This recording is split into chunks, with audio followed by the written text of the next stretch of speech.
ప్రియమైన దేవుని వాళ్ళారా, దేవుడు ఇంతకాలం మనల్ని ఆయన కృపాక్షేమాలతో కాచి కాపాడి మన బ్రతుకు దినంలో మరొక దినాన్నిచ్చి జీవం కలిగిన ఆయన మాటలు ధ్యానించుకోవటానికి ఆయన చూపిన కృప కొరకై మొదట దేవునికి కృతజ్ఞతాస్తుతులు తెలియజేస్తూ దేవుని మాటలు వినటానికి కూడి వచ్చిన మీ అందరికీ మన ప్రభువు, మన రక్షకుడు క్రీస్తు వారి పుణ్యనామాన నా వందనాలు తెలియజేస్తున్నాను.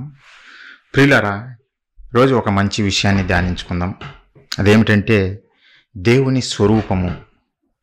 దేవుని స్వరూపం ఏమిటి అనేది మనం ధ్యానించుకుందాం. ప్రియులారా, బైబిల్లో దేవుడు మన కొరకు రాయించినటువంటి మాటలు ధ్యానించుకుందాం. ప్రార్థన చేసుకొని ప్రారంభించుకుందాం. ప్రియులారా, మహాపరిశుద్ధుల ప్రేమగల మా కన్న తండ్రి, మీ పరిశుద్ధమైన ఘనమైన శ్రేష్టమైన మీ నామానికి వందనాలు తండ్రి. ప్రతినిత్యము మీ చల్లని రెక్కల నీళ్ళలో మమ్మల్ని కాచి కాపాడి మా బ్రతుకు దినంలో మరొక దినాన్నిచ్చి తండ్రి, జీవము కలిగిన మీ మాటలు తండ్రి, మాకు బుద్ధిని జ్ఞానాన్ని నేర్పే మీ మాటలు తండ్రి ధ్యానించుకోవటానికి మీరు చూపిన కృప కొరకే కృతజ్ఞతలు తండ్రి.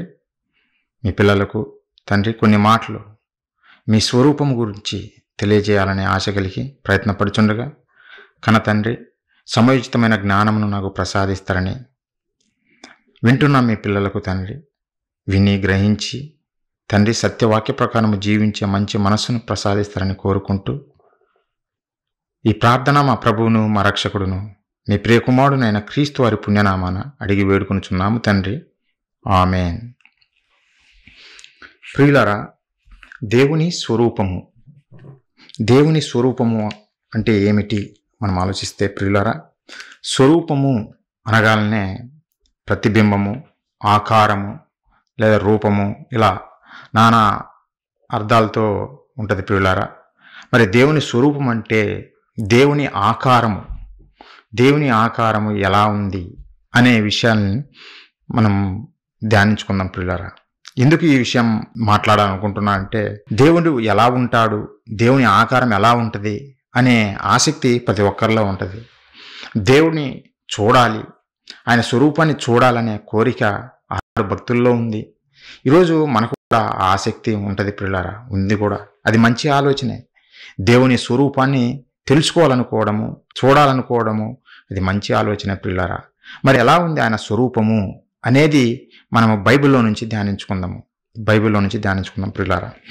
ఈరోజు సమాజాన్ని చూస్తే, మనము దేవుని నమ్ముతున్నామని చెప్తున్నటువంటి సమాజాన్ని చూసినా, లేదంటే ఎవరిని గమనించినా సరే ప్రియులారా, దేవుని గురించి ఎవరికి సరైన అవగాహన లేదనే సంగతి మనకు అర్థమవుతుంది ప్రియులారా. ఎందుకనంటే ఒకే ఒక సృష్టికర్త అయినటువంటి దేవుణ్ణి ఈరోజు భిన్న రూపాలుగా మనిషి చూపిస్తున్నాడు, పూజిస్తున్నాడు. ఇవన్నీ చూస్తున్నప్పుడు మనకు అర్థమవుతుంది ఏంటంటే, వీరికి ఇంకా సరిగా దేవుని గురించిన అవగాహన లేదనేదే మనకు అర్థమవుతుంది ప్రియులారా. కొంతమంది దేవుడు లేడని అంటున్నారు. ఎందుకు అంటున్నారంటే, వాళ్ళు దేవుడు ఉంటే కనపడాలి కదా, చూడాలి కదా, మనము ఆయన ఆకారం ఏందో మనకు తెలియాలి కదా, మరి నాకు ఏ ఆకారం కనపడలేదు, మరి నేను ఎందుకు నమ్మాలి అనే విధంగా వాళ్ళు వాదిస్తున్నారు పిల్లలారా. అంటే ఒక ఆకారం కనపడితేనే మేము నమ్ముతాము ఈయన దేవుడు అనే విధంగా వాళ్ళు చెబుతున్నారు. మరికొంతమంది లోకంలో జనాలు దేవుణ్ణి ఎలా వాళ్ళు పూజిస్తున్నారంటే, దేవుణ్ణి ఎలా చూపిస్తున్నారంటే సమాజానికి, ఇదిగో అండి, ఇదిగో సూర్యుడు మనకు వెలుగునిస్తున్నాడు, సూర్యుని వలన మనకు శక్తి వస్తుంది, సూర్యుని వలన మన పంటలు పండుతున్నాయి, ఎన్నో మేలులు వస్తున్నాయి, కాబట్టి సూర్యుడు ఒక దేవుడు అనే విధంగా సూర్యుడిని దేవునిగా పూజిస్తున్నారు పిల్లారా. మరికొంతమంది ఎలా ఉన్నారంటే, దేవుని ఎలా పూజిస్తున్నారంటే, ప్రకృతి దేవుడండి, ప్రకృతికి మానవాళికి మేలు చేస్తుంది, ప్రకృతి వలన ఎన్నో ఉపయోగాలు ఉన్నాయి. ఒక పక్షి చూసినా, ఒక జంతువు చూసినా, ఒక చేప చూసినా, ఒక వృక్షం చూసినా సరే అవన్నీ మానవాళికి ఎంతో మేలు చేస్తున్నాయి. కాబట్టి ఒక చెట్టు ఒక దేవత మనకు, ఒక పక్షి దేవత, ఒక జంతువు దేవుడు, చతుష్పాద జంతువులు దేవుళ్ళు అనే విధంగా వీళ్ళు చూపిస్తున్నారు పిల్లరా. ఆకారం ఉందని దేవుని స్వరూపాన్ని ఈ విధంగా మార్చేశారు పిల్లరా. అంటే ఏది కరెక్టు, వీరందరూ చెప్పేది కరెక్టా అనే మనం ఆలోచిస్తే ప్రియులారా, ఏదైనా దేవుడే చెప్పాలా. మనిషి అయితే ఎన్నైనా కల్పిస్తాడు, దేవుడే వాస్తవాలు తెలియజేస్తాడు మనకు, అబద్ధాలు చెప్పడు దేవుడు. మరి బైబిలు దేవుడు రాయించినటువంటి మహాజ్ఞాన గ్రంథము మన చేతుల్లో పెట్టాడు. మన చేతుల్లో పెట్టి వాస్తవాలను తెలుసుకోమనే ఈ మహాజ్ఞాన గ్రంథం మన చేతికి ఇచ్చాడు. కానీ అనేక మంది ఈరోజు బైబిల్ అనేది ఒక మత పుస్తకము, అది క్రైస్తవులకు మాత్రమే సంబంధించినది అనే విధంగా ముద్ర వేసి చదవడం పక్కన పెట్టేశారు. అందుకే వారికి దేవుని గురించి అర్థం కాలేదు. వారికి అర్థం కావాలంటే దేవుని గురించి, దేవుని స్వరూపం ఎలా ఉంటుంది అని తెలుసుకోవాలంటే బైబిల్ చదవాలి. ఎవరైనా సరే, ఒక నాస్తికుడైనా, హేతువాదైనా, సృష్టిని లేదంటే ప్రకృతిని దేవతగా కొలిచే వారైనా సరే నిజంగా బైబిల్ చదివితే అర్థమవుతుంది. మరి లోకం గురించి ఆలోచిస్తే ఈ విధంగా వారు దేవుని నమ్ముతున్నారు. మరి సర్వసత్యాన్ని కలిగి ఉన్నటువంటి క్రైస్తవులు, సర్వసత్యాన్ని బైబిల్లో పొందుపరిచి దేవుడు మన చేతుల్లో పెట్టాడు. మరి బైబిల్ కలిగినటువంటి క్రైస్తవులు ఏ విధంగా దేవుణ్ణి నమ్ముతున్నారు, ఏ విధంగా దేవుని స్వరూపాన్ని వాళ్ళు చూపిస్తున్నారు అని అంటే ప్రియులారా, కొంతమంది బోధకులు చాలా విచిత్రంగా మాట్లాడడం మొదలు పెడుతున్నారు. ప్రియులారా, గొప్పగా పేరు పొందిన వారు, సెలబ్రిటీలు, హోదాలు కలిగిన వారు, ఈ సమాజంలో మేమే గొప్ప బోధకులుగా పిలువబడుతున్న వారు చెప్పే సంగతి ఏందో తెలుసా? నా పరిచర్య ప్రారంభానికి ముందు నేను ఒంటరిగా నా గదిలో ఉన్నప్పుడు, ప్రార్థన చేసుకుంటున్నప్పుడు ఒక గొప్ప వెలుగు కనపడింది. ఆ వెలుగులో నాతో మాట్లాడాడు దేవుడు, ఆ వెలుగును నేను చూశాను అని చెబుతున్నారు ప్రియులారా. అలాగే ఇంకో కొంతమంది బోధకులు ఏమంటున్నారంటే, నేను పరలోకం వెళ్ళాను, భూమి మీద బ్రతికున్నప్పుడే, అతను చెబుతున్న మాటలు, నేను బ్రతికున్నప్పుడే నేను పరలోకం వెళ్ళాను, అక్కడ నేను సింహాసనం మీద ఆసీనుడైనటువంటి దేవుణ్ణి చూశాను అని ఎంతోమంది బోధకులు చెబుతున్నారు ప్రియులారా. ఈ సమాజంలో ఉన్నాయి, క్రైస్తవ సమాజంలో ఉన్నాయి. ఇలాంటివి చూసినప్పుడు చాలామంది బైబిల్ తెలియకపోతే ఏమనుకుంటారు?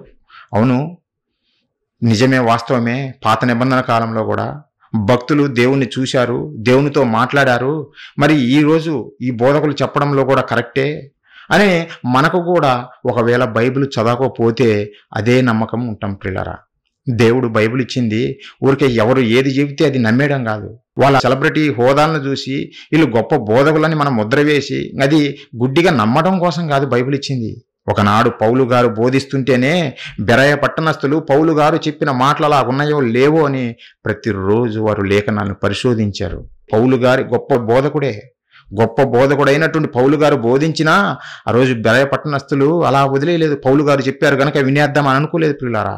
కానీ ఈరోజు సమాజాన్ని చూస్తుంటే క్రైస్తవులు నిజంగా మా బోధకుడు చెప్పాడు, మా అయ్యగారు చెప్పారు, అది కరెక్టే అని నమ్మేస్తుంటారు గుడ్డిగా.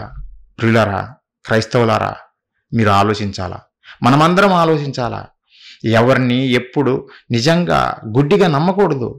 దేవుడు మనకు ప్రతి ఒక్కరి చేతులకి బైబిల్ ఇచ్చింది. ఎందుకంటే అలాగున్నాయో లేవో, అది వాక్యానుసారమో వాళ్ళు చెప్పేది లేదు, అది పరిశోధించి తెలుసుకోవాలనే దేవుడు మనకు ఈ మహాజ్ఞాన గ్రంథం మన చేతిలో పెట్టాడు ప్రియులారా. ఈ బైబిల్ ఏగినా లేకపోతే మన చేతుల్లో మనము గుడ్డివారిమి అయిపోతాము. మనము నిజంగా వారు చూపిన మార్గంలోనే నడిచి వారు గుంటలో పడిన తర్వాత మనము కూడా అదే గుంటలో పడిపోతాం ప్రియులారా. అలా ఉండటం కోసం మనకు బైబిల్ ఇవ్వలేదు, ప్రతి ఒక్కరి చేతిలోకి బైబిల్ వచ్చింది. దేవుడు రప్పించాడు. ఎందుకంటే సత్యాన్ని మనం తెలుసుకోవాలి, ఆ కన్న తండ్రి దగ్గరికి మనం అందరం చేరాలని ప్రియులారా. నిజంగా ఈరోజు సమాజంలో, లోకంలో ఉన్నవారు దేవుని స్వరూపమును గురించి వాళ్ళు ఆలోచిస్తున్న దాన్ని గురించి కూడా దేవుడు ఆలోచించి ఎంతో బాధపడిపోయాడు. ఎందుకంటే వారు దేవుని ఏ విధంగా పూజిస్తున్నారంటే నిజంగా ప్రకృతిని చూసి ఇది దేవుడు అని పూజిస్తున్నారు ప్రియులారా. నిజంగా బాధపడుతూ ఒకరోజు పౌలు గారి ద్వారా దేవుడు ఏం రాయించాడో ఒకసారి బైబిల్ చూడండి ప్రియులారా. రోమీలకు రాసినటువంటి పత్రిక 1వ అధ్యాయము 23వ వచనం ఒకసారి చూడండి ప్రియులారా. పౌలు గారి ద్వారా ఒకరోజు దేవుడు బాధపడుతూ సమాజం ఆనాడు నుండి ఈనాటి వరకు దేవుని స్వరూపాన్ని ఏ విధంగా వాళ్ళు చూపిస్తున్నారో ఈ సమాజానికి అని ఆయన బాధతో తెలియజేశాడు ప్రియులారా పౌలు గారి ద్వారా. ఒకసారి చూడండి, రోమీలకు రాసినటువంటి పత్రిక 1వ అధ్యాయము ప్రియులారా 23వ వచనము. వారు, ఈ ప్రజలు ఏం చేస్తారంటే అక్షయుడగు దేవుని మహిమను క్షయమగు మనుష్యుల యొక్కయు, పక్షుల యొక్కయు, చతుష్పాద జంతువుల యొక్కయు, పురుగుల యొక్కయు ప్రతిమా స్వరూపముగా మార్చిరి. వేటి స్వరూపముగా? దేవుని స్వరూపాన్ని. అక్షయుడగు దేవుని స్వరూపము, నాశనము లేనటువంటి అద్వితీయ దేవుడైనటువంటి కన్న తండ్రి స్వరూపాన్ని నిజంగా అమరత్వం కలిగినటువంటి దేవుని స్వరూపాన్ని వాళ్ళు క్షయమైన వాటి స్వరూపానికి మార్చేశారంట. క్షయమైనటువంటి పక్షులు క్షయమైనవే, జంతువులు క్షయమైనవే, చతుష్పాద జంతువులన్నీ క్షయమైనవే ప్రియులారా. మనుషులు కూడా క్షయమైపోయేవారే. 60-70 సంవత్సరాలు ఈ భూమి మీద బ్రతికి ఈ భూమిని విడిచి వెళ్ళిపోవాల్సిందే. కానీ మనుషులు ఎలా చేశారు? దేవుని స్వరూపాన్ని, అక్షయుడకు దేవుని స్వరూపాన్ని, అమరత్వం కలిగినటువంటి దేవుని స్వరూపాన్ని, నిత్యము నివసించే దేవుని స్వరూపాన్ని వీళ్ళు క్షయమైన వాటి రూపానికి మార్చేశారని దేవుడు పౌలు గారి ద్వారా తెలియజేశాడు ప్రియులారా. ఎంత విడ్డూరం ఆలోచించండి. ఈ సమాజం ఇప్పటికి అలానే ఉంది. జీవం కలిగిన దేవుణ్ణి తెలుసుకోలేకపోతున్నారు. ఎందుకంటే బైబిల్ను మత పుస్తకము అని వాళ్ళు ముద్ర వేశారు కదా. ఇంకా ఎలా అర్థమవుతుంది సత్యము? మత పుస్తకం అని ముద్ర వేసినప్పుడు నీకు అర్థం కాదు ఇంకా బైబిల్. ఒకసారి ఆ ముసుగు తీసేసి బైబిల్ చదివితే వాస్తవాలు నీకు అర్థమవుతాయి. దేవుని గూర్చిన అవగాహన నీకు పెరుగుతుంది ప్రియులారా, మీకు పెరుగుతుంది. కాబట్టి ఆ వాస్తవాలు కొన్ని మీకు తెలియజేయడం కొరకే మీ ముందుకు వచ్చాను ప్రియులారా, మీ ముందుకు వచ్చాను. నిజంగా వీరు దేవుళ్ళుగా కొలిచేటువంటి ఈ చతుష్పాద జంతువులు కానీ, ఒక మనిషి కానీ, ఒక పక్షి కానీ, ఒక చేప కానీ, ఏవైనా సరే ఈ ప్రకృతిలో ఏదైనా సరే సృష్టిని చెయ్యగలదా? ఏది చేయలేదు. మేము గొప్పవారం అయిపోయాము అని చెప్పుకుంటుంటున్న మనిషి కూడా ఈ సృష్టిని చేయగలడా? చేయలేడు ప్రియులారా, చేయలేడు. నిజంగా దేవుడు మాత్రమే ఈ సృష్టిని చేయగలడు. ఆయనే కలుగజేశాడు. మరి అలాంటి గొప్ప శక్తివంతమైనటువంటి మన దేవుణ్ణి, నిజంగా నిత్యము నివసించే దేవుణ్ణి క్షయమైనటువంటి జంతువుల రూపానికి, జంతువుల స్వరూపానికి, మనుషుల స్వరూపానికి, పక్షుల స్వరూపానికి మారిస్తే దేవుడు ఎంతగా బాధపడిపోతాడో ఆలోచించండి. అందుకే ఈ మాటలు తెలియజేశాడు ప్రియులారా. చివరకు క్రైస్తవులు కూడా అపార్థం చేసుకున్నారు. దేవుని స్వరూపము వారికి అర్థం కాలేదు ప్రియులారా. అందుకే మా గదిలో మేము ప్రార్థన చేసుకుంటుంటే నాకు గొప్ప వెలుగు కనపడింది అంటున్నారు. లేదంటే నేను పరలోకం వెళ్ళి వచ్చాను, పరలోకంలో నేను దేవుని చూశాను, సింహాసనం మీద ఆసీనుడు ఏమిటని వీళ్ళు చెబుతున్నారు పిల్లరా. వీళ్ళకి అర్థం కాలేదు. బైబిల్ చదివితే మనకు అర్థమవుతుంది. ఆ వాస్తవాలు మీ ముందు పెడుతున్నాను పిల్లరా. ఒకసారి ఒక్కొక్కటిగా ఆలోచిద్దాం. వీళ్ళు చదువుతున్నది ఏమిటంటే పిల్లరా, వీళ్ళు చదువుతున్నది పాత నిబంధన కాలంలో భక్తులు దేవుని చూశారు కదా. మరి ఈ కాలంలో అయ్యగారు లేదంటే మా పాస్టర్ గారు బోధకులు దేవుని చూడడంలో తప్పేముంది అని వీళ్ళు వాదిస్తారు ప్రియులారా. బైబిల్లో ప్రియులారా ఒక మాటను పట్టుకొని మనం ఎప్పుడు పోకూడదు. బైబిల్లో 66 పుస్తకాలు మనకు దేవుడు పెట్టాడు. ఈ 66 పుస్తకాలు ఎందుకు పెట్టాడంటే అందులో ఉన్న సారాన్ని తీసుకొని పరిశీలించి చదువుకొని వాస్తవాలను గ్రహించాలని. ఒకసారి పాత నిబంధన కాలంలో జరిగిన సంఘటనను పట్టుకొని ఇదే వాస్తవమని నమ్మడం కోసం కాదు. ఆ రోజు వారు పాలు తాగే పిల్లల వంటి వారు, చిన్న పిల్లలు లాంటి వారు. ఆ చిన్న పిల్లలకు తగినటువంటి జ్ఞానమే దేవుడు ఆ రోజు వాళ్ళకు ప్రసాదించాడు. ఆ రోజు సర్వసత్యం వారికి ఇవ్వలేదు దేవుడు. సర్వసత్యం వారికి గ్రహించలేరు. పిల్లవాడు గనుకనే పిల్లవానికి పాలిచ్చి ఎలా పెంచుతుందో తల్లి, దేవుడు కూడా ఆ రోజు వారికి జ్ఞానము నిజంగా వారికి తగిన విధంగానే ఇచ్చాడు పిల్లారా. బైబిల్లో ఎప్పుడు ఎలా చదవాలంటే మనము మొత్తము బైబిల్ ఉన్న 66 పుస్తకాలు మనం చదివితే అందులో ఉన్న సారాన్ని మనం తీసుకోవాలా. దేవుడు వాక్యాన్ని ఎలా ఇచ్చాడు మనకు? వాక్యాన్ని ఎలా ఇచ్చాడంటే దేవుడే చెప్పాడు సూత్రము. ఎలా అంటే నాయన వాక్యము నా మాటలు ఎలా ఉన్నాయంటే కొంత ఇచ్చట ఉంటుంది, కొంత అచ్చట ఉంటుంది. వాటన్నిటిని మీరు సమకూర్చండి, ఒక చోట చేర్చండి, అందులో ఉన్న సారాన్ని మీరు గ్రహించండి. ఒకటికి ఆది కాండంలో కొంత రాయబడి ఉంటుంది, కొంత భాగం ప్రకటన గ్రంథంలో రాయబడి ఉంటుంది, కొంత భాగం మత్తయి సువార్తలో రాయబడి ఉంటుంది, కొంత భాగం యెషయా గ్రంథంలో రాయబడి ఉంటుంది.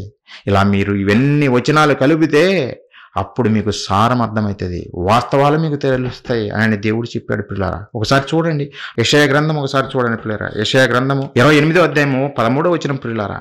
చివరి భాగం నేను చదువుతున్నా, చివరి భాగం 28వ అధ్యాయము యెషయా గ్రంథము 13వ వచనం చూడండి ఒకసారి.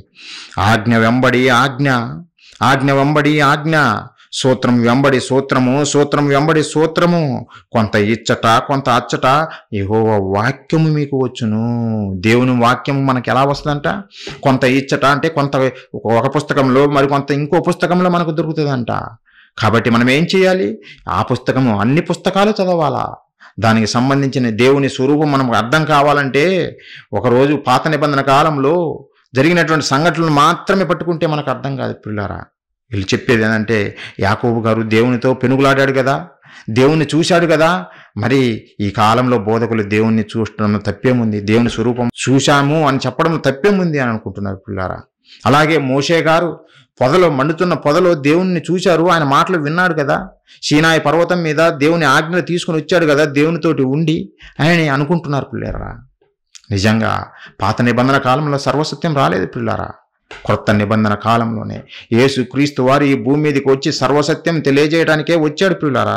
వాస్తవాలను మనకు తెలియజేసి మనం సర్వసత్యంలోకి నడిపించడం కోసమే వచ్చాడు పిల్లారా. అందుకే బైబిల్ని ఎలా చదువుకోవాలో తెలుసునా, మనము పరిశోధించి చదువుకోవాలి. దేవుడే చెప్పాడు, నేను చెప్పడం కాదు. ఒకసారి ఆ మాట కూడా చూడండి. కొంత ఇచ్చట కొంత అచ్చట ఉన్నటువంటి దేవుని మాటలను మనం గ్రహించాలంటే, మనం తెలుసుకోవాలంటే దేవుని మాటలను మనము పరిశోధించి చదువుకోవాలి. 34 యెషయా గ్రంథం ప్రియులారా, యెషయా గ్రంథము 34వ అధ్యాయము 16వ వచనం ఒకసారి చూడండి. యెహోవా గ్రంథమును పరిశీలించి చదువుకోనండి. యెహోవా గ్రంథమును, దేవుని గ్రంథమును, 66 పుస్తకాలు కలిగినటువంటి బైబిల్ను మనము పరిశోధించి చదువుకోవాలా. పరిశోధించి చదివితేనే అప్పుడే నీకు వాస్తవాలు అర్థమవుతాయి. అలా కాకుండా పైనే మనం చదువుకుంటూ పోతే, నాకు ఈ రోజుకి ఈ వాక్యం సరిపోతుంది, ఈ ఒక్క వాక్యం బాగుంది, నాకు అనుకూలంగా ఉంది అని నువ్వు చదువుకుంటే దేవుని సంకల్పం అర్థం కాదు, దేవుని మనసు నీకు అర్థం కాదు. దేవుని మనసు మనకు అర్థం కావాలంటే మనము దేవుని మాటలను పరిశోధించి చదువుకోవాలి ప్రియులారా. మనము ఒక బట్టల షాప్కి వెళ్తాం. బట్టల షాప్కి వెళ్ళి ఈ క్లాత్ బాగుంది అని వెంటనే ఆ క్లాత్ తీసేసుకొని వెళ్ళిపోము కదా ప్రియులారా. తీసుకొని వెంటనే వెళ్ళిపోము. కనపడిందల్లా తీసుకొని ఇది నాకు సరిపోతుందిలే అని వెళ్ళము. ఏం చేస్తామంటే వాళ్ళ దగ్గర ఉన్నవన్నీ మనం తీపిస్తాము. వాటిలో బెస్ట్ ఏదో, వాటిలో మంచిదేదో, నీకు సరిపడిందేదో అది ఆలోచించి అప్పుడు తీసుకుంటావు పిల్లారా. ఇంకా లేడీస్ అయితే వాళ్ళు ఇంకా పరిశోధన చేస్తారు. నిజంగా ఆ షాప్లో ఉన్నవన్నీ తిప్పిస్తారు. అవన్నీ చూసిన తర్వాత వాటిలో ఏదైనా మంచిది ఉంటే అప్పుడే తీసుకుంటారు, సెలెక్ట్ చేసుకుంటారు. ఒకవేళ ఆ షాప్లో దొరకలేదనుకో మరొక షాప్కి వెళ్తారు. ఆ షాపులో మొత్తం చూస్తారు, ఓపికతో అన్నీ పరిశోధిస్తారు. ప్రతి వస్త్రం వాళ్ళు పరిశోధిస్తారు. అక్కడ దొరకలేదనుకో ఆ రోజు మొత్తమైన కేటాయిస్తారు షాప్లో. చివరికి వారికి నచ్చింది, బెస్ట్ అనిపించింది వాళ్ళు తీసుకుంటారు పిల్లారా. అది పరిశోధన. అలాగే ఒక కూరగాయలు మార్కెట్కి వెళ్ళగానే ఇచ్చేసేయనని మనము వాళ్ళ పుచ్చిపోయినవి ఉన్నా మంచివి 2 కలగలిపి ఉన్నా అవి మొత్తం కలిపి తీసుకొని రాము. పుచ్చిపోయినవి సపరేట్ చేస్తాము, మంచివి తీసుకొని వస్తాం పిల్లారా. మనము ఈ పరిశోధన చేస్తాం, ప్రతినిత్యము మనము ఈ పరిశోధన మనం చేస్తాం. కానీ దేవుని మాటల విషయంలో మనం చేయడంలో విఫలమయ్యాం పిల్లారా. చేయటం లేదు. అందుకే ఎవరు చెప్పినా ఇదే వాస్తవం అనుకుంటున్నారు, ఎవరు చెప్పినా నమ్మేస్తున్నారు. కానీ నిజంగా దేవుని మాటల్లో వాస్తవాలు ఎలా ఉన్నవి, ఆయన మనసు ఏంటిది అని తెలుసుకోవటానికి పరిశోధనాత్మకంగా ఎవరు ఆలోచించటం లేదు పిల్లారా. దేవుని స్వరూపం ఎలా ఉంది అనే సంగతి కూడా అర్థం చేసుకోవటం లేదు. అందుకే వీరు ఇలా మాట్లాడుతున్నారు పిల్లారా. ఒకసారి యేసుక్రీస్తుల వారు భూమి మీదకి వచ్చినప్పుడు ఆయన 2000 సంవత్సరాల క్రితం ఏం చెప్పాడో తెలుసునా? ఏం చెప్పాడో ఒకసారి చూడండి పిల్లారా. మత్తయి సువార్త 13వ అధ్యాయము 34వ వచనం పిల్లారా. నేను నా నోరు తెరిచి ఉపమాన రీతిగా బోధించెదను, లోకము పుట్టినది మొదలుకొని మరుగు చేయబడిన సంగతులను తెలియజెప్పేదను. లోకము పుట్టినది మొదలుకొని మరుగు చేయబడిన సంగతులు, సీక్రెట్స్ తెలియజేయటానికే వచ్చాను అంటున్న ప్రభుల వారు. అంటే లోకం పుట్టిన కొలది మరుగు చేయబడిన కొన్ని సంగతులు మరుగు చేయబడినాయి. మరుగు చేయబడిన వాటిని రివీల్ చేయటానికి యేసుక్రీస్తుల వారు భూమి మీదకి వచ్చారు. అవి తెలియజేసి, వాస్తవాలను తెలియజేసి నిజంగా దేవుని దగ్గరికి నడిపించాలని వచ్చాడు ప్రియులారా మన ప్రభుల వారు. ఎంతమందికి తెలుసు? పాత నిబంధన అనగానే అది మొత్తం సర్వసత్యం రాలేదు. కొత్త నిబంధన యేసుక్రీస్తుల వారి భూమి మీదకి రాకతో, ఆయన బోధతో మొదలైంది సర్వసత్యం మనకు రావడం ప్రియులారా. అప్పుడు యేసుక్రీస్తుల వారు కూడా చెబుతుంటే అవి నిజంగా గ్రహించటానికి వారికి మనసు చాలా లేకపోయింది, సహించలేకపోయారు ఆ మాటలను విని. నిజంగా మనకు తెలుసు నికోదేము పరిసయ్యుడు రాత్రి ప్రభు దగ్గరికి వచ్చి, ఇదిగో నువ్వు దేవుని యొద్ద నుండి వచ్చిన వాడివి అని నేను గ్రహించుచున్నాను, ఎందుకంటే నువ్వు చేయుచున్న క్రియలు ఏ నరుడు చేయలేడు, దేవుని యొద్ద నుండి వచ్చిన వారే చేయగలడు అని అంటే, అప్పుడు యేసు ప్రభుల వారు ఒక వాస్తవం తెలియజేశాడు. ఒకడు మరలా జన్మించితే గాని, నూతనముగా జన్మించితే గాని పరలోక రాజ్యంలో ప్రవేశింపడు అంటే ఆయనకు అర్థం కాలేదు. ముసలివాడినైనా నేను మరలా తల్లి గర్భంలో ఎలా ప్రవేశించాలి, ఎలా జన్మించాలి అని శరీరకంగా ఆలోచించాడే తప్ప యేసుక్రీస్తుల వారు ఆయన ద్వారా మరలా జన్మించాలి, అప్పుడే వారు పరలోక రాజ్యంలో ప్రవేశిస్తారు, క్రీస్తును నమ్మాలి అనే వాస్తవాలు ఆ రోజు పరిచయుడుగా ఉన్నటువంటి నికోదేము, వాళ్ళు ధర్మశాస్త్రం పరిశోధించే వాళ్ళే, గ్రహించలేకపోయాడు పిల్లారా. గ్రహించలేకపోయారు. ఎందుకంటే మన మనస్సులు అంతగా ఎదగలేదు. మనం అంతగా ఎదగలేదు గనుకనే దేవుని మాటలు గ్రహింపు విషయంలో నిజంగా వెనుకబడ్డాం ప్రియులారా. అందుకే యేసుక్రీస్తుల వారు చెప్పాడు ఎన్నో సంగతులు, ఉపమాన రీతిగా ఎన్నో విషయాలు ఆ రోజు తెలియజేశాడు ప్రియులారా. ఇంకా చెప్పాల్సిన సంగతులు ఎన్నో ఉన్నాయి. ఇక నేను చెబితే మీరు తాళలేరు. కాబట్టి నేను వెళ్తున్నాను. నేను వెళ్ళిన తర్వాత పరిశుద్ధాత్మ దేవుని పంపుతాను నా పేరున. ఆయన వచ్చి మిమ్మల్ని సర్వసత్యంలోకి నడిపిస్తాడు అని ఆయన చెప్పాడు యేసుక్రీస్తుల వారు. ఆ మాట కూడా చూడండి ఒకసారి పిల్లారా. యోహాను సువార్త 16వ అధ్యాయం 12-13 వచనాలు పిల్లారా. యేసుక్రీస్తుల వారు చెబుతున్నారు ఈ మాటలు. ఏమనంటే, నేను మీతో చెప్పవలసినవి ఇంకనూ అనేక సంగతులు కలవు. నేను చెప్పాల్సినవి చాలా ఉన్నాయి. కొన్నిటికే మీరు తాళలేక తబ్బిబ్బులైపోతున్నారు, తట్టుకోలేకపోతున్నారు. కొంతమంది అయితే ఇది మాకు ఎలా సాధ్యమవుతుందేనని నిజంగా వెనుకడుగులేస్తున్నారు. ఇంకా ఎన్నో విషయాలు ఉన్నాయి నేను చెప్పాల్సినవి. అయితే మీరు ఇప్పుడు వాటిని సహించలేరు. కాబట్టి ఏం చేస్తా, ఇప్పుడు మీరు వాటిని సహింపలేరు. అయితే ఆయన అనగా సత్య స్వరూపి అయిన ఆత్మ వచ్చినప్పుడు మిమ్మల్ని సర్వసత్యంలోనికి నడిపించును. సర్వసత్యంలోకి నడిపించును. ఎవరు? పరిశుద్ధాత్మ దేవుడు భూమి మీదికి వస్తాడు. నేను వెళ్ళిన తర్వాత అప్పుడు మిమ్మల్ని సర్వసత్యంలోకి నడిపిస్తాడు అని చెప్పాడు పిల్లారా. ఆయన తనంతటా తానే ఏమీ బోధింపక వేటిని వినునో వాటిని బోధించి సంభవింపబో సంగతులను మీకు తెలియజేయను. కాబట్టి ఆయన మిమ్మల్ని సర్వసత్యంలోకి నడిపిస్తాడు. సంభవింపబో సంగతులన్నిటిని కూడా మీకు తెలియజేస్తాడు అని పిల్లారా. అందుకే బైబిలు ఎలా రాయబడింది? పరిశుద్ధాత్మ ప్రేరేపణ వలన రాయబడింది బైబిల్. ప్రవక్తలు, నిజంగా అపోస్తులు వీళ్ళు రాసిన 40 మందికి పైగా రాసిన వారందరూ పలికింది పరిశుద్ధాత్మ ప్రేరణ వలనే బైబిల్ రాయబడింది. మొదటి శతాబ్దంలో, మొదటి 100 సంవత్సరాలలో మనకు బైబిల్ కంప్లీట్ అవ్వడం జరిగింది ప్రియులారా. పరిశుద్ధాత్మ ప్రేరణతో అవన్నీ ప్రకటన గ్రంథం వరకు రాయబడినాయి ప్రియులారా. ప్రకటన గ్రంథం వరకు రాయబడినాయి. అన్ని మాటలు మనకు వచ్చేసిన ఏవైతే దేవుడు తెలియజేయాలనుకున్నాడో, మనకు ఆయన చెంతకు చేరటానికి ఏవైతే విషయాలు మనకు తెలియజేయాలనుకున్నాడో అవన్నీ వాస్తవాలన్నిటిని బైబిల్లో పెట్టాడు పిల్లారా. ఇప్పుడు మనం ఏం చేయాలి? అవి చదివితే చాలు. ఆ బైబిల్లో 66 పుస్తకాలను మనం చదివితే వాస్తవాలు మనం తెలుసుకుంటాం ప్రియులారా. ఇప్పుడు దేవుని స్వరూపం గురించి మనం ఆలోచిస్తే ప్రియులారా, దేవుని స్వరూపం గురించి మొదట పాత నిబంధన కాలంలో నిజంగా భక్తులు దేవుని మాటలు విన్నారు కదా, దేవుని చూశారు కదా అని మీరు అనుకుంటున్నారు కదా. కాబట్టి మొదట వారిని ఆలోచిద్దాం. మొదట యాకోబు గారు మనకు తెలుసు ప్రియులారా. యాకోబు గారు తన మామయ్య అయిన లాబాను దగ్గరికి వెళ్ళిపోతాడు. ఎందుకంటే తన అన్నయ్య ఏశావు యొక్క ఆశీర్వాదము తీసుకొని అన్న చంపుతాడేమని భయంతో తల్లి రిబ్కా గారు ఆయనను తన మామైనటువంటి లాబాను దగ్గరికి పంపిస్తుంది. అక్కడ నిజంగా అతను అభివృద్ధి చెంది భార్యలను చేర్చుకొని ఆస్తిని సంపాదించుకొని ఉన్నప్పుడు దేవుడు చెబుతాడు, యాకోబు నువ్వు తిరిగి వెళ్ళు, నీకు నేను తోడుగా ఉన్నాను అని దేవుడు చెబితే అప్పుడు యాకోబు గారు తన భార్యలను, పిల్లలను, తనకు కలిగిన అంతటినీ తీసుకొని బయలుదేరతాడు పిల్లారా. బయలుదేరి వెళ్తున్నప్పుడు తన సేవకులను ఏశావు దగ్గరికి ముందే పంపుతాడు. ఎందుకంటే వచ్చేటప్పుడు గొడవపడి వచ్చాడు కదా. వచ్చేటప్పుడు ఏశావుకు రావాల్సిన జ్యేష్ఠత్వపు హక్కును యాకోబు గారు తీసుకున్నారు కదా. నా మీద పగబెట్టుకొని ఉన్నాడేమో నా అన్న, నన్ను చంపుతాడేమో, ముందే సమాధాన పడదామనే ఉద్దేశంతో యాకోబు గారు తన సేవకులను ఏశావు దగ్గరికి పంపుతాడు పిల్లారా. ఏశావు దగ్గరికి పంపినప్పుడు ఆ దూతలు తిరిగి వచ్చి, లేదంటే యాకోబు సేవకులు తిరిగి వచ్చి యాకోబు గారికి తెలియజేస్తారు, ఇదిగో నీ అన్నయ్య ఏశావు 400 మందితో నిన్ను ఎదుర్కోవటానికి వస్తున్నాడు యాకోబు అనేసరికి యాకోబు గారికి భయం వేసిద్ది. యాకోబు గారు భయపడిపోతాడు. అయ్యో తండ్రి దేవా, నా తండ్రి అయిన అబ్రహాము దేవా, నా తండ్రి అయిన ఇస్సాకు దేవా, ఇదిగో మీరే కదా నన్ను పొమ్మన్నారు, నీ స్వజనుల దగ్గరికి తిరిగి వెళ్ళమన్నారు కదా. నా అన్న నన్ను ఎదుర్కోవటానికి వస్తున్నాడు, నా అన్న చేతిలో నుంచి నన్ను కాపాడు దేవా అని దేవునికి ప్రార్థన చేస్తాడు పిల్లారా. దేవునికి ప్రార్థన చేసి ఏం చేస్తాడంటే తన దగ్గర ఉన్నటువంటి సేవకులను, తన మందను వాటన్నిటిని గ్రూపులుగా విభజించి ఒక గ్రూపును ముందుకు పంపిస్తూ మరొక గ్రూపును వారి వెనక పంపుతూ యాకోబు గారు వెనక ప్రయాణం చేస్తున్నారు. యాకోబు గారు వెనక ఉండి ప్రయాణం చేస్తున్నారు.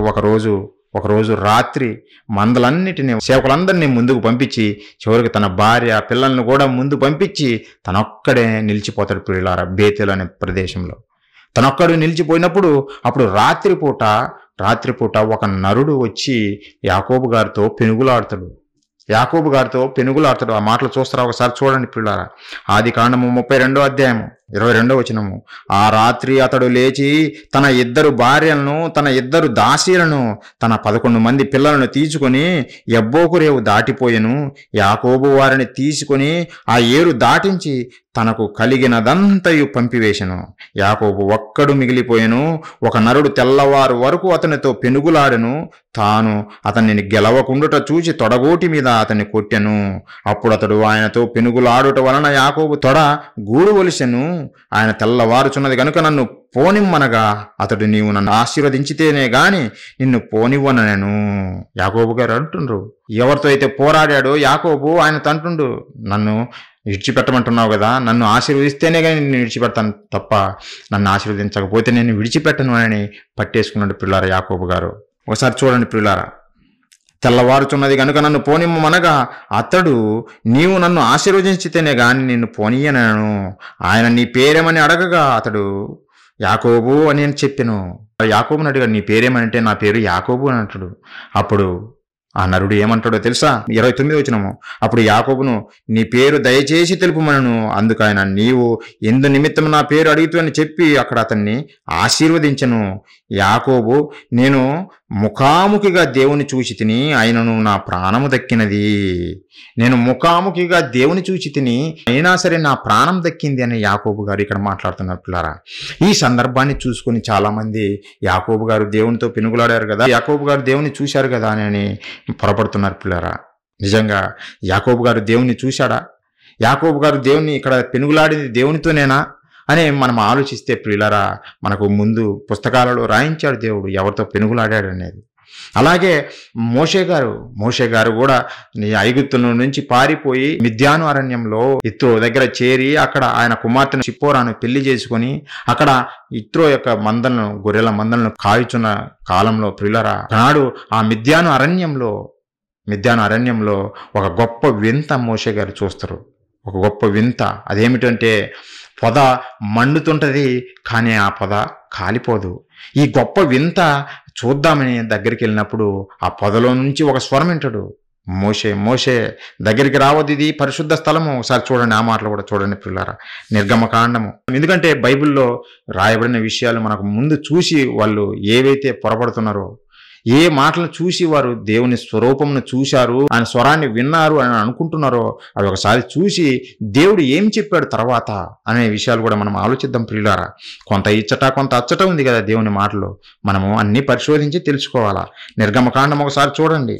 నిర్గమకాండము 3వ అధ్యాయం 2వ వచనం నుంచి మనం చూస్తే, ఒక పొదమ నడిమిని అగ్ని జ్వాలలలో యెహోవా దూత అతనికి ప్రత్యక్షమాయెను. అతడు చూసినప్పుడు అగ్ని వలన ఆ పొద మండుచుండెను గాని పొద కాలిపోలేదు. అప్పుడు మోషే, ఆ పొద ఎలా కాలిపోలేదో నేను ఆ తట్టు వెళ్ళి ఈ గొప్ప వింత చూచెదననుకొనెను. దాన్ని చూచుటకు అతడు ఆ తట్టు వచ్చుట యెహోవా చూచెను. దేవుడు ఆ పొద నడుమ నుండి మోషే అని పిలిచెను. ఆ పొద నడుమ నుండి మోషే అని పిలిచెను. అందుకు అతడు చిత్తము ప్రభువా అనను. ఆ పొద నడుము నుండి దేవుడు మాట్లాడాడు కదా మోషేతోటి అని అంటున్నారు. అలాగే మోషే గారు సీనాయి పర్వతం మీద 10 ఆజ్ఞలు తీసుకొని రావడానికి వెళ్ళినప్పుడు అక్కడ దేవుడు మోషేతో మాట్లాడాడు కదా అని చదువుతున్నారు పిల్లరా. ఒకసారి ఆ మాట కూడా చూద్దాం. నిర్గమకాండము 19వ అధ్యాయం మనం చూస్తే మొదటి వచనం నుంచి, ఇశ్రాయేలీయులు ఐగుప్తు దేశం నుండి బయలుదేరిన 3వ నెలలో, వారు బయలుదేరిన నాడే 3వ నెల ఆరంభమందే వారు సీనాయి అరణ్యమునకు వచ్చిరి. వారు రెఫీదీము నుండి బయలుదేరి సీనాయి అరణ్యమునకు వచ్చి ఆ అరణ్యమునందు దిగిరి. అక్కడ ఆ పర్వతం ఎదుట ఇశ్రాయేలీయులు వెడిసిరి. మోషే దేవుని యొద్దకు ఎక్కిపోగా యెహోవా పర్వతం నుండి అతన్ని పిలిచి, మోషే ఎక్కడికి? దేవుని యొద్దకు ఎక్కిపోగా యెహోవా పర్వతము నుండి అతన్ని పిలిచి, నీవు యాకోబు కుటుంబీకులతో ముచ్చటించి ఇశ్రాయేలుకు తెలియజేయవలసినది ఏమనగా అంటుండు ప్రియులారా. అంటే దేవుడు పిలిచాడు, ఆ సీనాయి పర్వతం మీదకి పిలిచి 10 ఆజ్ఞలు ఇచ్చాడు. కాబట్టి దేవుడు మాట్లాడాడు కదా, దేవుని చూశాడు కదా అని చాలామంది అంటున్నారు పిల్లారా. ఈ కాలంలో కూడా మన బోధకులు లేదంటే మా అయ్యగారు దేవుని చూశాడు, ఆయన స్వరూపాన్ని చూశారు అనడంలో తప్పేముంది అని వీళ్ళు వాదిస్తున్నారు పిల్లారా. నిజంగా యాకోబు గారు పోరాడింది దేవునితోనేనా? యాకోబు గారు చూసింది దేవుణ్ణేనా అని మనం ఆలోచిస్తే ప్రియులారా, దేవుడు రాయించాడు. యాకోబు గారు ఎవరితో పోరాడాడు, యాకోబు గారు ఎవరిని చూశారు అనే విషయం మనం ఆలోచిస్తే దేవుడు రాయించాడు వాస్తవాలు ప్రియులారా. హోషేయ గ్రంథము 12వ అధ్యాయము 3-4 వచనాలు ప్రియులారా. తల్లి గర్భమందు యాకోబు తన సహోదరుణ్ణి మడిమను పట్టుకొనెను, మగసిరి కలవాడై అతడు దేవునితో పోరాడను, అతడు దూతతో పోరాడి జయముందెను. దూతతో పోరాడి జయముందెను. ఎవరు? యాకోబు గారు. యాకోబు గారు ఆ రోజు బేతేలు అనే ప్రదేశంలో పోరాడింది ఎవరితో? దూతతో పోరాడాడు. మరి దేవుడు అంటున్నాడు, దేవుడు కాదు ప్రియులారా, దేవుడు కాదు, దూతతో పోరాడాడు యాకోబు గారు. మరి దేవుడని ఎందుకు రాయించాడు అని మీరు అనుకోవచ్చు ప్రియులారా. దేవుడు తన మాటలను, సమాచారాన్ని తన పిల్లలకు, తన సేవకులకు తెలియజేయడం కొరకు తన దగ్గర కోట్ల కొలదిగా ఉన్న దేవదూతలను పంపేవాడు ప్రియులారా. ఎన్నో కోట్ల మంది దేవదూతలు దేవుని దగ్గర ఉన్నారు మనకు పరిచారం చేయడం కొరకే. ఆ దూతలను పంపి సమాచారాన్ని తెలియజెప్పేవాడు. అందుకే దూతలు వచ్చినప్పుడు భక్తులతో మాట్లాడినప్పుడు వారి మాటలు కాదు కదా, దేవదూతలు వారి మాటలు వారి ఇష్టానుసారంగా కాదు కదా చెప్పింది భక్తులకు. దేవుడు ఏవైతే చెప్పమన్నాడో ఆ దేవుని మాటలనే తీసుకొని వచ్చారు కనుకనే వారు, ఇదిగో నీ దేవుడని యెహోవా మాటలాడుచున్నాడు అని అంటారు. అంటే దేవుని మాటలే వాళ్ళు తీసుకొని వచ్చారు కనుకనే దేవుని నామమునే వాళ్ళు పలికారు. అవి వారి మాటలు కాదు కనుకనే, దేవుని మాటలు కనుకనే దేవుని పేరు మీదనే వాళ్ళు పలికారు తప్ప వారిగా ప్రత్యక్షపరచబడలేదు పిల్లారా. దేవదూతలుగా వారి మాటలుగా చెప్పబడలేదు. అది అర్థం కాక, ఇదిగో దేవుడు మాట్లాడాడు కదా, దేవుని చూశాడు కదా యాకోబు అని అంటున్నట్లులారా. మనము ఒకే వచనం పట్టుకుంటే మనకు అర్థం కాదు. ఇక్కడ చదువుతున్నాడు కదా, హోషేయ గ్రంథంలో దూతతో పోరాడి అతడు జయముందెను. అప్పుడు అంటే యాకోబు గారి దగ్గరికి వచ్చింది ఎవరు? దేవుడు దూతను పంపాడు సమాచారాన్ని తెలియజేయడం కొరకు. యాకోబు, నువ్వు భయపడద్దు, నువ్వు వెళ్ళు, నేను ఆశీర్వదిస్తున్నాను, వెళ్ళు, నేనేం చేయడు, వెళ్ళు అని చెప్పడం కొరకు, తన సేవకుని ధైర్యపరచడం కొరకు తన దూతను పంపాడు దేవుడు. ఆ దూతతోటి పెనుగులాడాడే తప్ప దేవునితో కాదు ప్రియులారా. దేవునితో పెనుగులాడలేదు. దేవునితో పెనుగులాడమేనా? దేవుణ్ణి చూడడమేనా? దేవుడు అంత చులకనా? దేవుడు అంత చిన్నివాడా? నిజంగా మనం ఆలోచిస్తే ప్రియులారా, మనం ఆలోచించాలా. ప్రకృతిలో ఉన్న శక్తులే, వాటినే మనం తట్టుకోలేము. ఈ ప్రకృతిలో ఉన్నటువంటి శక్తులనే మనం చూసి తట్టుకోలేము. వాటి స్వరాలు కూడా ఒక ఉరుము వింటేనే భయపడి పారిపోతాము. ఇంకా దేవుడు, ఆ ఉరుమును కలిగించినటువంటి దేవుడు మాట్లాడితే నిలబడగలవా? తట్టుకోగలవా? నిజంగా దేవుడు కలగజేసినటువంటి ఒక సూర్యుడిని చూడటానికే మన కళ్ళు సరిపోవు, కళ్ళు పోతాయి ప్రియులారా. ఈ సృష్టిలో సూర్యుడు అనేవాడు ఒక చిన్న నక్షత్రము, ఒక చిన్నది. అలాంటిది ఇసుకరేణువు లాంటి ఒక నక్షత్రాన్ని చూడలేకనే మనం అల్లాడిపోతామే. అలాంటి కోట్ల నక్షత్రాలు కలుగజేసిన మహాశక్తి స్వరూపుడైనటువంటి దేవుణ్ణి మనం చూడగలమా ప్రియులారా? ఆయన మాటలు వినగలమా? ఆయన స్వరం వినగలమా ప్రియులారా? ఆలోచించండి. కానీ దేవుడు తన పిల్లలకు సమాచారాన్ని తెలియజేయడం కోసం తన దగ్గర ఉన్నటువంటి దేవదూతలను పంపేవాడు. దేవదూతలను పంపి సమాచారాన్ని తెలియజేసేవాడు. అంతే తప్ప దేవుడే వచ్చి ఫిజికల్గా వచ్చి వీళ్ళకి కనిపించలేదు ప్రియులారా, వీళ్ళకి కనిపించలేదు. మరి వీరు ఈరోజు చదువుతున్నారు, ఇదిగో దేవుని మేము చూశామంటున్నారు. అది వాస్తవం కాదు ప్రియులారా. దేవుణ్ణి ఇప్పుడు చూడలేము, ఈ దేహంతో మనం చూడలేము, ఈ కళతో మనం చూడలేము. కానీ ఒకరోజు చూస్తాం. మన ప్రభుల వారు ఈ భూమికి రాబోతున్నాడు. మన ప్రభుల వారు మనల్ని తీసుకుని వెళ్ళటానికి ఇక్కడికి రాబోతున్నాడు. అప్పుడు రెండవ రాకడలో మనలందరినీ, ఆయన నమ్మిన ప్రతి ఒక్కరిని మన తండ్రి దగ్గరికి తీసుకెళ్ళబోతున్నాడు. అప్పుడు మన తండ్రిని చూడగలము, అప్పుడు మన తండ్రిని చూస్తాం. ఈ దేహంతో మనం చూడలేం ప్రియులారా. మరి మోషే గారితో మాట్లాడింది ఎవరు?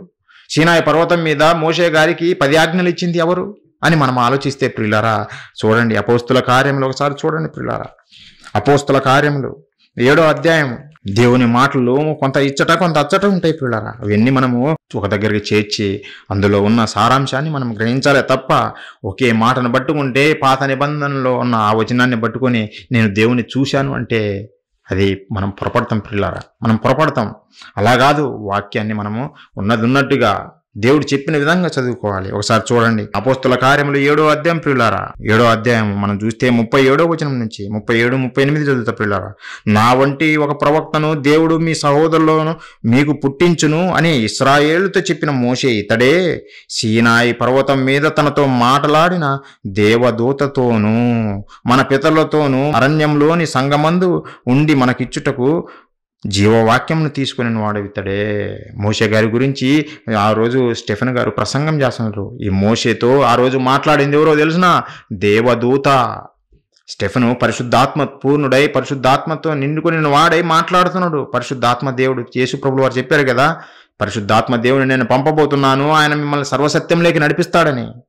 ఆ సర్వసత్యమే తెలియజేస్తుండు, ఆ సత్యమే తెలియజేస్తుండు. ఒకరోజు మోషేతో మాట్లాడింది ఆ సీనాయి పర్వతం మీద మోషే గారికి ధర్మశాస్త్రాన్ని ఇచ్చింది ఎవరో తెలుసునా? దేవదూత. దేవదూత వచ్చింది. దేవదూత స్వరానికి తట్టుకోలేకపోయారు ఆ రోజున ఇశ్రాయేల్ ప్రజలు. ప్రియులారా, తట్టుకోలేకపోయారు. నిజంగా దేవుణ్ణి చూడగలమా? దేవుణ్ణి స్వరం వినగలమా? ప్రియులారా, ఆలోచించండి. ఒకసారి గలతీయులకు రాసిన పత్రికలో కూడా చూడండి. ఆ ధర్మశాస్త్రం ఎవరు ఇచ్చారు అనేది, ఎవరి ద్వారా దేవుడు అనుగ్రహించాడనేది మనం చూస్తే ప్రియులారా, గలతీయులకు రాసిన పత్రిక 3వ అధ్యాయం మనం చూస్తే ప్రియులారా, గలతీయులకు రాసిన పత్రిక 3వ అధ్యాయము 19వ వచనము. అలాగైతే ధర్మశాస్త్రం ఎందుకు? ఎవరికి ఆ వాగ్దానం చేయబడెనో ఆ సంతానము వచ్చు వరకు అది అతిక్రమమును బట్టి దాని తర్వాత ఇవ్వబడెను. అది మధ్యవర్తి చేత దేవదూతల ద్వారా నియమింపబడెను. మధ్యవర్తి చేత, దేవునికి మనుషులకు మధ్యవర్తిగా దేవుడు ఆ రోజు దూతలను పంపాడు. దేవదూతను పంపి నిజంగా నా మాటలు తెలియజేయి, నా ఆజ్ఞలు తెలియజేయండి నా కుమారులకు, నా పిల్లలకు అని దేవుడు చెప్పాడు. పిల్లరా, ఆ రోజు ధర్మశాస్త్రాన్ని తీసుకుని వచ్చి మోషే గారికి ఇచ్చింది దేవదూతనే. పిల్లరా, నిజంగా కొత్త నిబంధన కాలంలో కూడా కొన్ని సందర్భాలు చూడొచ్చు దేవదూతలు వచ్చానని. ఇలా జకరియా గారు, మన బాప్తిస్మిచ్చి యోహాను గారి తండ్రి గారు, ఆయన మందిరంలో సేవ చేస్తున్న సమయంలో ఒకరోజు గబ్రియేల్ అనే దేవదూత వస్తుంది. ఎందుకు? యోహాను గారి పుట్టుకను గూర్చి తెలియజేయడం కొరకు. వారు వృద్ధాప్యంలో ఉన్న సంతానం లేక ఉన్నప్పుడు దేవుడు పంపిస్తాడు తన దూతను సమాచారం తెలియజేయడం కొరకు జకరియా దగ్గరికి పంపిస్తాడు. ఒకసారి చూడండి, లూకా సువార్త 1వ అధ్యాయంలో ఉంటుంది. లూకా సువార్త 1వ అధ్యాయం మనం చూస్తే 8వ వచనం నుంచి, జకర్యా తన తరగతి క్రమము చొప్పున దేవుని ఎదుట యాజక ధర్మము జరిగించుచుండగా యాజక మర్యాద చొప్పున ప్రభువు ఆలయంలోనికి వెళ్ళి ధూపము వేయుటకు అతనికి వంతు వచ్చెను. ధూప సమయమందు ప్రజలు సమూహమంతయు వెలుపల ప్రార్థన చేయుచుండగా ప్రభువు దూత ధూప వేదిక కుడివైపున నిలిచి అతనికి కనపడగా, ప్రభువు దూత, దేవుని దూత వచ్చింది సమాచారం తెలియజేయడం కొరకు. యోహాను గారు పుట్టబోతున్నాడు, బాప్తిసమిచ్చి యోహాను గారు నీ గర్భాన రాబోతున్నాడు, అతడు ఎలాంటి వాడు అని తెలియజేయడం కొరకు వచ్చాడు దూత. సమాచారం తెలియజేయడం కొరకు దేవుడు ఆ దూతను పంపాడు. ప్రియులారా, ఆ దూత పేరు చదువుతున్నాడు ఏమని? 19వ వచనం చూడండి. 19వ వచనం ప్రియులారా, దూత నేను దేవుని సముఖమందు నిలుచు గబ్రియేలును. దూత చదువుతుంది. ఆ దూత ఎవరో తెలుసునా? నేను దేవుని సముఖమందు నిలుచు గబ్రియేలును, నీతో మాట్లాడుటకును ఈ వర్తమానం నీకు తెలియపుటకును పంపబడితేని. నీతో మాట్లాడాలి, నీకు ఈ వర్తమానం, నీకు ఈ విషయం తెలియజేయడం కొరకే నేను పంపబడ్డాను. నా యజమానుడు లేదంటే నా దేవుడు నీ దగ్గరికి పంపించాడు విషయాన్ని తెలియజేయడం కొరకుని జకర్యా గారితో మాట్లాడింది. ప్రియులారా, అలాగే కన్య మరియమ్మ గర్భంలో మన ప్రభులు వారు పుట్టబోతున్న క్రమంలో ప్రియులారా, ఆమె గర్భమందు మన యేసు ప్రభులు వారు జన్మించబోతున్నప్పుడు అప్పుడు ఆ విషయాన్ని తెలియజేయడం కొరకు కన్య మరియమ్మ దగ్గరికి కూడా ఈ గబ్రియేలు దేవదూతనే వచ్చి సమాచారం తెలియజేస్తుంది. ఆ మాట కూడా చూడండి.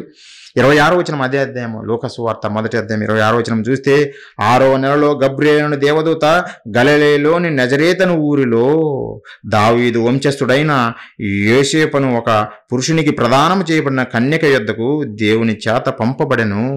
ఒక కన్యకైన మరియమ్మ గారి దగ్గరికి గబ్రియేలు దేవదూత సమాచారం తెలియజేయడం కొరకు పంపబడింది. పిల్లారా, దేవుడు తన సమాచారాన్ని ఏవైతే మనకు తెలియజేయాలనుకుంటున్నాడో ఆ సమాచారాన్ని తెలియజేయడం కొరకు దూతలను పంపించాడు భక్తుల దగ్గరికి. ఆ సమాచారం తెలియజేయి, నా పిల్లలకు తెలియజేయండి అని. అంతే తప్ప దేవుడే ఫిజికల్గా రాలేదు పిల్లారా. కానీ ఈరోజు చాలామంది వాక్యాన్ని అపార్థం చేసుకొని నిజంగా తప్పులు బోధిస్తున్నారు. దేవుని మేము చూశాము అని. అందుకే దాన్ని పట్టుకొని చాలామంది దేవుడు కనపడతాడు, మీరు మోకాలేసి ప్రార్థన చేయండి మీకు దేవుడు కనిపిస్తాడు అని నిజంగా అమాయక ప్రజలను మోసం చేస్తున్నారు. చాలామంది ఈ బోధనని నమ్మి దేవా నాకు కనపడనని నిజంగా ఒంటరిగా వెళ్ళి ప్రార్థనలు చేసే వాళ్ళు ఉన్నారు. నిజంగా వాళ్ళు ఆసక్తి ఉంది, దేవుని చూడాలని ఎవరికైనా ఉంటుంది. దేవుణ్ణి ప్రేమించే ప్రతి ఒక్కరికి నేను నా తండ్రి అయిన దేవుని నేను చూడాలనే ఆశ ఎవరికైనా ఉంటుంది. పిల్లలారా, అది మంచిదే. కానీ వాస్తవం కూడా తెలుసుకోవాలి కదా. ఈ శరీరంతో మనం చూడలేము. మనము వృధాగా ఆ టైం వేస్ట్ చేసుకోవడం కన్నా మనం ఈ శరీరంతో దేవుని స్వరూపాన్ని చూడలేము. కాబట్టి ఆయన చెప్పిన సమాచారాన్ని మనం గ్రహించి ఏమి చేయాలో అది చేయడం మొదలు పెట్టాలి. కానీ నిజంగా నేను దేవుడు కనపడేంత వరకు నేను ఈ మోకాల ప్రార్థన మానేయను, ఈ ప్రార్థనలు చేయడం మానేయనంటే నిజంగా నాశనానికి జారిపోతున్న ఈ మానవాళి దగ్గరికి ఎవరు సర్వసత్యాన్ని, ఈ వాక్యమును, దేవుని మాటలను తీసుకెళ్తారు? నువ్వు నీ జీవితం అంతా ప్రార్థనలోనే గడిపితే ఈ దేవుని మాటలను ఎవరు ప్రజల దగ్గరికి తీసుకెళ్తారు? పిల్లారా, ఆలోచించండి. దేవుడు మనకు జీవితాన్ని ఇచ్చింది ఎందుకు? అగ్నిలో నుండి కొంతమందినైనా మనం రక్షించాలని, దేవుని దగ్గరికి నడిపించాలనే కదా. సర్వలోకంకి వెళ్ళి సర్వ సృష్టికి సువార్తను ప్రకటించడం కొరకే కదా. నేను దేవుని చూడాలని నువ్వు మోకాళ్ళు వేసి ప్రార్థన చేస్తే తెలియకుండా, అందుకే వాక్యము మనము బైబిల్లో చదవాలి ప్రియులారా. బైబిల్ చదివితే నీకు వాస్తవాలు అర్థమైతాయి. బోధకుడు చెప్పాడు గనుకనే నేను చేస్తాను, నేను దేవుని చూసేంత వరకు నేను ప్రార్థన మానను అని అంటే ప్రియులారా, నీ యొక్క మనోనేత్రాలు వెలిగించుకోవాలా. దేవుని మాటలే నీ మనోనేత్రాలు వెలిగిస్తాయి. అందుకే చదవాలి, మనం బైబిల్ చదవాలి. బైబిల్ చదివితేనే మనకు వాస్తవాలు అర్థమవుతాయి ప్రియులారా. బైబిల్ చదవకపోతే మనకు వాస్తవాలు అర్థం కావు ప్రియులారా. ఒకరోజు మోషే గారు కూడా, ఆయన కూడా దేవుని చూడాలని ఎంతో ఆశపడ్డాడు. దేవుణ్ణి చూడాలని, తండ్రి నీ మహిమను నాకు చూపియవా, నీ స్వరూపాన్ని నాకు చూపియవా, నేను చూడాలనుకుంటున్నాను తండ్రి, నిన్ను చూడాలనుకుంటున్నాను దేవా ప్రభువా అని మోషే గారు దేవుణ్ణి అడిగితే, మోషే గారితో దేవుడు ఏం మాట్లాడాడు తెలుసా? ఒకసారి చూడండి, ఆ మాటలు కూడా చూడండి ప్రియులారా. నిర్గమకాండము 33వ అధ్యాయము 18వ వచనం ప్రియులారా.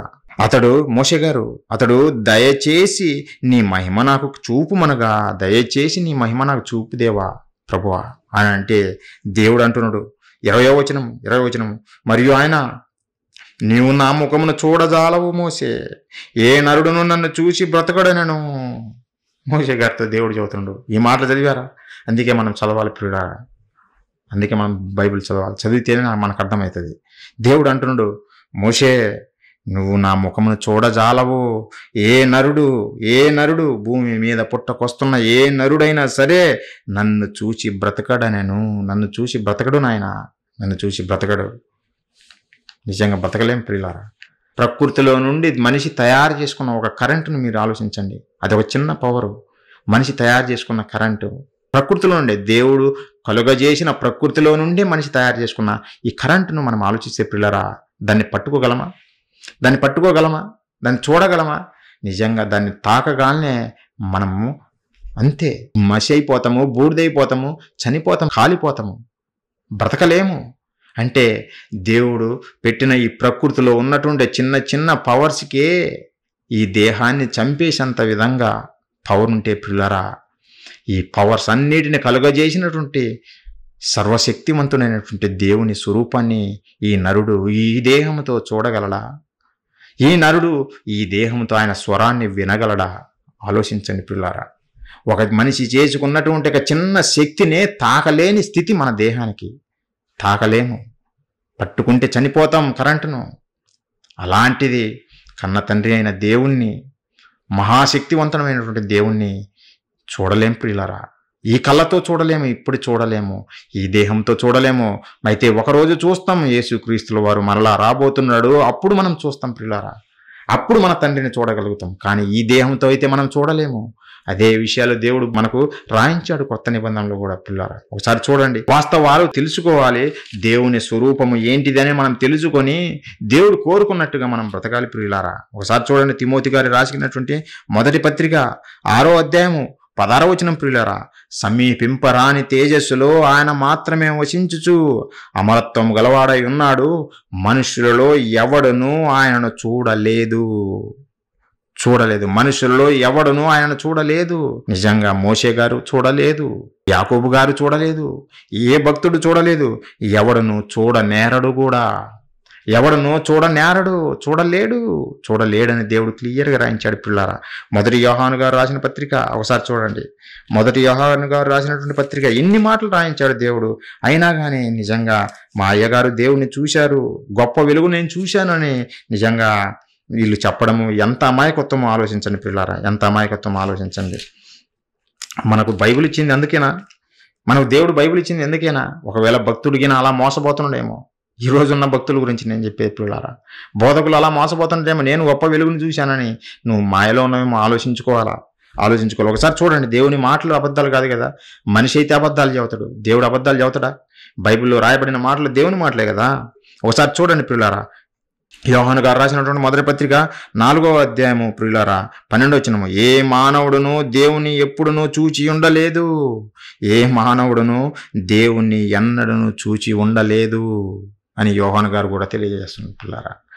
పౌలు గారి ద్వారా తిమోతి గారికి పత్రిక రాయిస్తూ అక్కడ తెలియజేశాడు, ఏ నరుడు చూడలేడు, చూడనేరడు.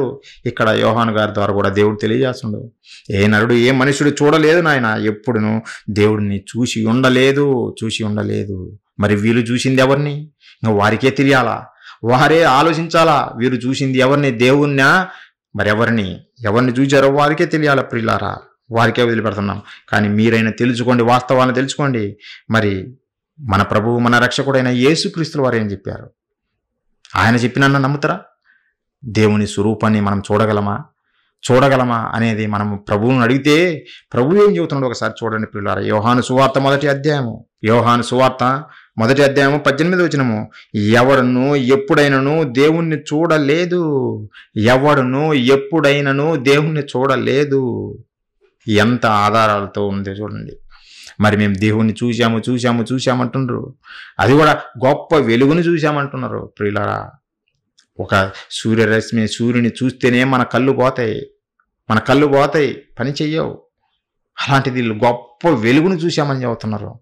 ఏ వెలుగు బాబు అంటే, సమీపింపరాని తేజస్సులో దేవుడు అమరత్వం గలవాడి వసించుతున్నాడు కాబట్టి ఎదుగు మేము గొప్ప వెలుగు చూశాము అని అంటున్నారా? ప్రియులారా ఆలోచించండి. చూడలేము, ఈ కళ్ళతో చూడలేము.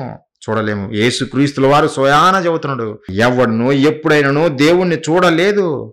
తండ్రి రొమ్మునున్న అద్వితీయ కుమారుడు ఆయనను బయలుపరిచెను. ఆయన గురించి తెలియజేశాడు, తండ్రి గూర్చి, దేవుని గూర్చి యేసుక్రీస్తుల వారు తెలియజేశాడు, బయలుపరిచాడు. తండ్రి ఎలా ఉంటాడో తెలియజేశాడు, ఆయన స్వరూపం ఎలా ఉంటుందో తెలియజేశాడు బైబిల్లో.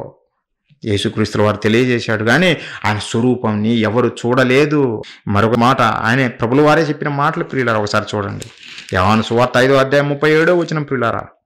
యోహాను సువార్త 5వ అధ్యాయము 37వ వచనం మనం చూస్తే, మరియు నన్ను పంపిన తండ్రి నన్ను గూర్చి సాక్ష్యం ఇచ్చుచున్నాడు అని చెబుతూ ప్రభులు వారు అంటున్నారు, మీరు ఏ కాలమందైనను ఆయన స్వరము వినలేదు, ఆయన స్వరూపమును చూడలేదు.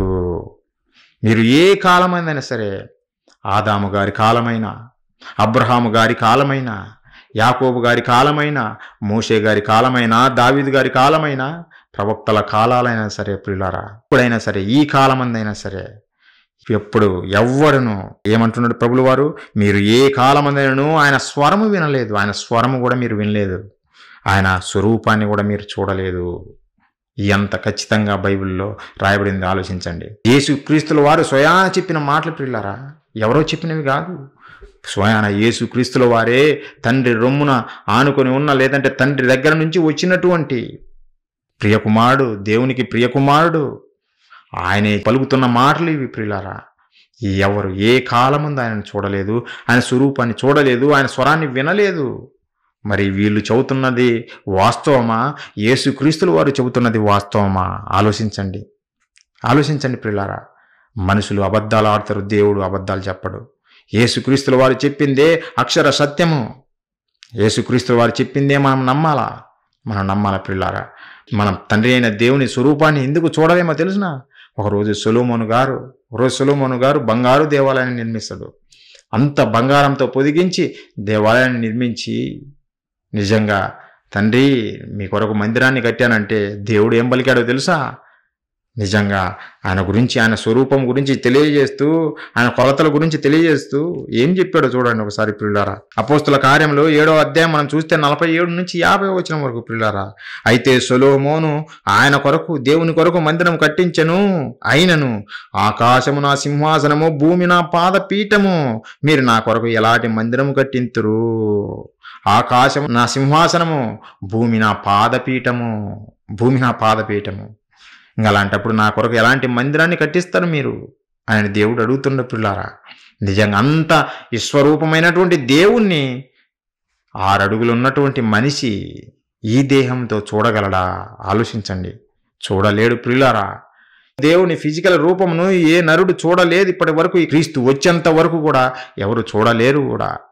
ఒకరోజు క్రీస్తు రాబోతున్నాడు, మనలందరిని తీసుకుని వెళ్ళబోతున్నాడు. అప్పుడు మనము చూడగలము ప్రియులారా. అప్పటి వరకు ఆయన స్వరూపాన్ని మనము చూడలేము, ఆయన స్వరము కూడా మనం వినలేము. మరి ఆయన మాటలన్నీ మనకు వరకు రాయించిచ్చాడు. అవి చదువుకొని ఆ మాటలు పాటించాలి. అయితే ఆయన కృప, ఆయన ప్రేమ మన మీద ఎప్పుడూ ఉంటుంది, మనల్ని నడిపిస్తూ ఉంటాడు. అందుకే పరిశుద్ధాత్మ దేవుని మన హృదయంలోనికి పంపించి మనల్ని నిజంగా సర్వసత్యంలో నడిపిస్తున్నాడు, ఆయన మార్గంలో నడిపిస్తున్నాడు. అంతే తప్ప మరలా నిజంగా దేవుడు నాతో మాట్లాడాడు, ఈ కాలమందు నేను ఒంటరిగా ఉన్నప్పుడు దేవునికి ప్రార్థన చేస్తున్నప్పుడు నాతో మాట్లాడాడు, లేదంటే ఆయన స్వరం నేను విన్నాను అని ప్రజల మధ్యకు వచ్చి బోధలు చేస్తుంటే ప్రజలు కూడా అమాయకులుగా ఉన్నారు. అమాయకులుగా ఉండకండి ప్రియులారా. మోసం చేసేవారు ఎంతోమంది బయలుదేరారు. వాస్తవాలు నమ్మండి, వాస్తవాలు చెప్పాలి. ఎవరమైనా నిజంగా వాస్తవాలు నమ్మేటట్టుగా ప్రజలను తెలియజేయాలి తప్ప అబద్ధాలు చెప్పి మనల్ని మనం నాశనం చేసుకోవడం ఎందుకు? మనల్ని నాశనం చేసుకోకూడదు. వాస్తవాలు చెప్పాలి, వాస్తవాలే ప్రజలకు తెలియాలి. ప్రియులారా ఆలోచించండి. ఏ నరుడు, ఏ మనుషుడు ఇప్పటి వరకు దేవుణ్ణి చూడలేదు, ఆయన స్వరూపాన్ని చూడలేదు, ఆయన స్వరాన్ని కూడా వినలేదు. ప్రియులారా దేవుని స్వరూపము ఫిజికల్గా కాదు ఆయన తెలుసుకోవాలనుకున్నది. నిజంగా ఆయన క్యారెక్టర్ని బట్టి దేవుడు ఆయన స్వరూపాన్ని మనం తెలుసుకోవాలనుకుంటున్నాడు.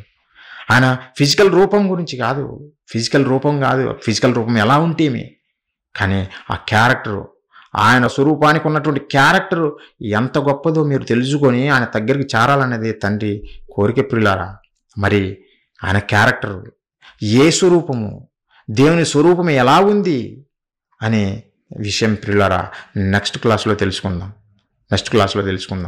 ఇప్పటివరకు ఫిజికల్గా ఏ మనుషుడు ఏ కాలమందు ఎప్పుడైనా సరే ఆయన స్వరూపం చూడలేదు, అలాగే ఆయన స్వరాన్ని కూడా ఎవ్వరు వినలేదు. ప్రియులారా మీరందరూ ఈ సత్యాన్ని గ్రహించి దేవుని యందు భయభక్తులతో ఇంకా ఆయన మాటలు నేర్చుకుని ఆయన మాటల ప్రకారం జీవించాలని కోరుకుంటూ ఈ మాటలు ముగిస్తున్నాను. ప్రియులారా నెక్స్ట్ క్లాసులో నిజంగా అసలు ఆయన స్వరూపం ఎలా ఉంది అనే విషయాలు మీకు తెలియజేయాలనుకుంటున్నాను.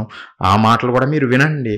నిజంగా వాస్తవాలను తెలుసుకొని దేవుని కొరకు బ్రతకాలని ప్రియులారా ప్రార్థన చేసుకొని ముగించుకుందాం. మహాపరిశుద్ధుడా, ప్రేమగల మా కన్న తండ్రి, మీ పరిశుద్ధమైన, ఘనమైన, శ్రేష్టమైన మీ నామానికి వందనాలు తండ్రి.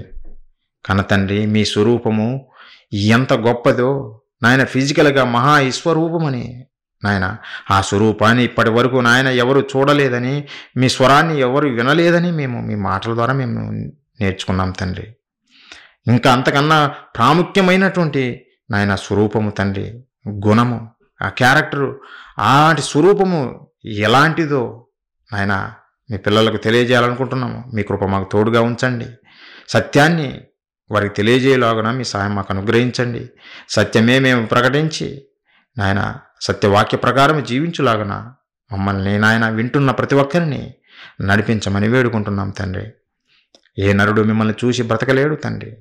ప్రకృతిలో మీరు కలుగజేసిన వాటినే మేము చూసి తట్టుకోలేము, వాటి స్వరాలు విని తట్టుకోలేము తండ్రి. అలాంటిది దేవ, సర్వశక్తివంతుడైనటువంటి మిమ్మల్ని తండ్రి, మహాశక్తి స్వరూపుడైన మిమ్మల్ని ఫిజికల్గా మేము ఎలా చూడగలం తండ్రి? చూడలేము, అది వాస్తవం తండ్రి. కాబట్టి తండ్రి, అసలైన స్వరూపాన్ని, నిజంగా ప్రాముఖ్యమైన స్వరూపాన్ని మీ పిల్లలకు తెలియజేయాలని ఆశ కలిగి ఉన్నాం తండ్రి. ఆ విషయం వారు గ్రహించి మీ చెంతకు చేరులాగున కృప చూపమని కోరుకుంటూ ఈ మీటింగ్ అంతటిలో మీ కృప తోడుగా ఉంచి సమస్తం సవ్యంగా జరిగించిన విధానాన్ని బట్టి మీ కృతజ్ఞతాస్తుతులు తెలియజేస్తూ తండ్రి, ఈ ప్రార్థన మా ప్రభువును మా రక్షకుడును మీ ప్రియకుమారుడైన క్రీస్తు వారి పుణ్యనామాన్ని అడిగి వేడుకుంటున్నాము తండ్రి. ఆమెన్. అందరికీ వందనాలు ప్రియులారా.